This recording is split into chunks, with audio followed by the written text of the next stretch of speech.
আমি হাদিস থেকে সিরাত থেকে একটা উদাহরণ দেই, শুনুন। রাসূল সাল্লাল্লাহু আলাইহি ওয়াসাল্লাম মুআয ইবনে জাবাল রাদিয়াল্লাহু তাআলা আনহুকে ইয়ামানের গভর্নর করে পাঠালেন।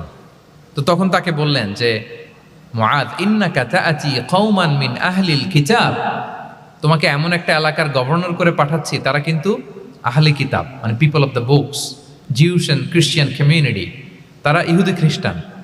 সো তাদেরকে যখন দাওয়াত দিবা, ধাপে ধাপে দিবা। কিভাবে দিবা? তিনি বললেন, ফাদউহুম ইলা শাহাদাতি আন লা ইলাহা ইল্লাল্লাহ ওয়া আন্না মুহাম্মাদুর রাসূলুল্লাহ। প্রথমে দাওয়াত দিবা তাওহীদ আর রিসালাতের। আওয়াজ করে বলেন, প্রথমে কিসের?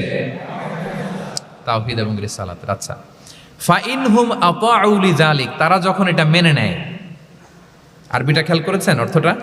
ফাইনহুম আতাউ লিযালিক, তাওহীদ রিসালাত যদি মেনে নেয় তাহলে তাদেরকে 5 ওয়াক্ত নামাজের দাওয়াত দিও।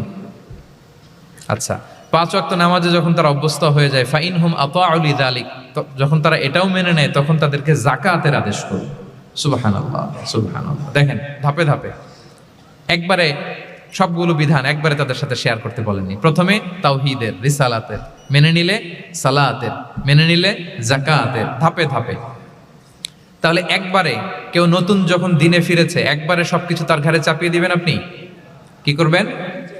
গ্রাজুয়ালি, ধাপে ধাপে আমরা এই দাওয়াটা তাদেরকে দেওয়ার চেষ্টা করব। এটা খুব ইফেক্টিভ হবে, ফলপ্রসূ হবে।